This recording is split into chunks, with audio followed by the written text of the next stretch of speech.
లో అనేది ఇప్పుడు బీచ్ షాప్ తీసుకొస్తాం. ఈ మాదక ద్రవ్యాలు కానీ ఈ డ్రగ్స్ వీటన్ని దూరం అవ్వాలని చూస్తుంటే బీచ్ లో పెట్టడం వల్ల ఎలా ఉంటుంది? యాక్చువల్గా అమ్మా, గవర్నమెంట్ ఈ రోజు ఒక పైలట్ ప్రాజెక్ట్ కింద తీసుకోవడానికి ప్రయత్నం చేసింది. ఈ రోజు అది ఎలా ఉంటుంది, ఎలా చేస్తే ఎలా ఉంటుంది. ఇప్పుడు డిఫరెంట్ మన దేశంలోని, నేను పరాయి దేశాల దగ్గర జరుగుతున్న సిచ్యువేషన్స్ గురించి మేము మాట్లాడట్లేదు.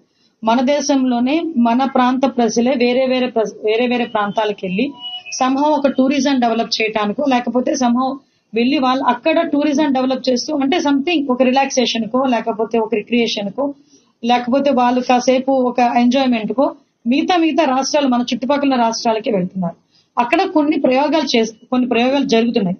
సో అటువంటి ప్రయోగం గనక మన ఆంధ్రాలో జరిగితే టూరిజం డెవలప్ చేసేదానికి ఏదైనా ఆస్కారం ఉంటుందా అనేది ఒక పైలట్ ప్రాజెక్ట్ కింద టైం లిమిట్ పెట్టి, దానికి కూడా పర్ఫెక్ట్ పోలీస్ డిపార్ట్మెంట్ కి సంబంధించి వాళ్ళకి కూడా ఒక సెక్యూరిటీ పర్పస్ కూడా పెట్టుకొని ఒక స్టేట్ మొత్తం లేదా ఒక 2 దగ్గర ఇలాంటి ప్రయత్నం చేయడానికని ఈరోజు పైలట్ ప్రాజెక్ట్ కింద మనం ప్రయత్నం చేస్తాం. మీరన్నట్టు 1 minute బాబు ప్లీజ్, 1 minute. మీరన్నట్టు అక్కడ నిజంగా అటువంటి పరిస్థితులు ఏదైనా ఉన్నాయి అనుకుంటే ఈరోజు గవర్నమెంట్ డెఫినెట్ గా దాని మీద చర్యలు తీసుకుంటుంది. దయచేసి నేనేమంటానంటే ఇది ఒక ప్రయోగం. ఆ ప్రయోగానికి ఈవెన్ మేము అందరం మాట్లాడుకునేటప్పుడు కూడా కేబినెట్ లో దీని గురించి చర్చ వచ్చినప్పుడు కూడా సార్ చాలా క్లియర్ గా చెప్పారు, ఇట్స్ పైలట్, ఒక ప్రయోగం చేస్తున్నాం.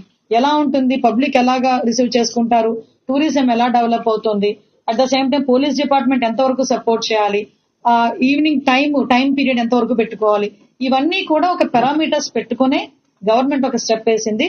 ప్రజలకు ఇబ్బంది కలిగే పరిస్థితి ఏదొచ్చినా కూడా గవర్నమెంట్ ఇనిషియేషన్ తీసుకోదు. కాబట్టి ఒక ప్రయోగం ముందు ఒక 4 రోజులు 5 రోజులు జరిగితే తెలుస్తుంది. ఏంటండి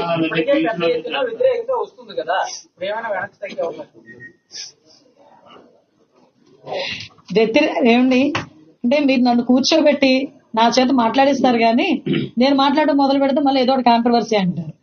అంటే ప్రయోగం చేసేటప్పుడు 100కి 100% సాటిస్ఫై చేయడం ఎవరి వల్ల కాదు, దేవుడి తరం కూడా కాదు.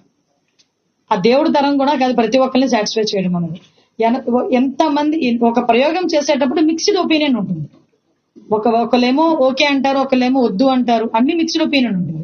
కానీ గవర్నమెంట్ ఏంటి, అన్ని రకాల ఆలోచన చేసుకుని ఒక ప్రయోగం చేస్తున్నా దాన్ని విధి విధానాలు ఎలా ఉన్నాయని పెట్టుకుంటుంది. దానివల్ల వచ్చే రిజల్ట్ కూడా వెయిట్ చేయొచ్చు కదా. ఇప్పుడు జరిగేది ఏదో జరుగుతుందని ఆలోచించే కన్నా ఇక్కడ కూర్చొని మనం ఏదో దాని మీద మనం ఏది పెద్ద రాయకూడదు, ఏది పెద్దదో మాట్లాడకూడదు. Just wait and see.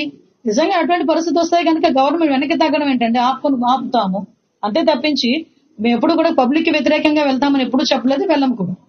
మన కల్చర్ వేరు, మనకి ఇక్కడ పుణ్యస్నానాలు అన్ని కూడా బీచ్ మీద జరుగుతుంటాయి, టెంపుల్స్ కూడా ఉన్నాయి. ముఖ్యంగా మహిళల నుంచి వ్యతిరేకత ఎవరు మాట్లాడుతున్నారు? మహిళా సంఘాలన్నీ కూడా తీవ్రంగా. అనిల్ బాబు యా వాయిస్ వినిపించింది, మనిషి కనిపించలేదంటే అనుకున్నాను.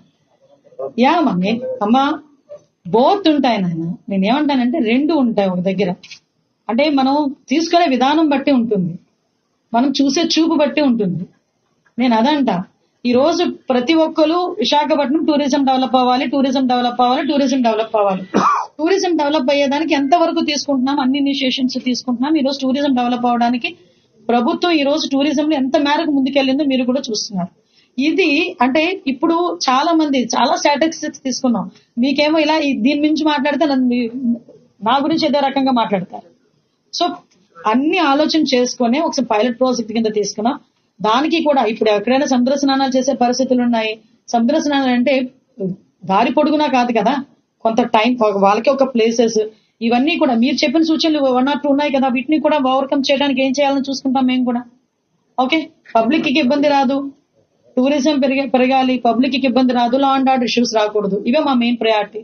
దాని మీద ముందుకెళ్తాం. ముందు సహకరించండి, ముందు సహకరిస్తే తర్వాత ఏం జరుగుతుందని చూడొచ్చు.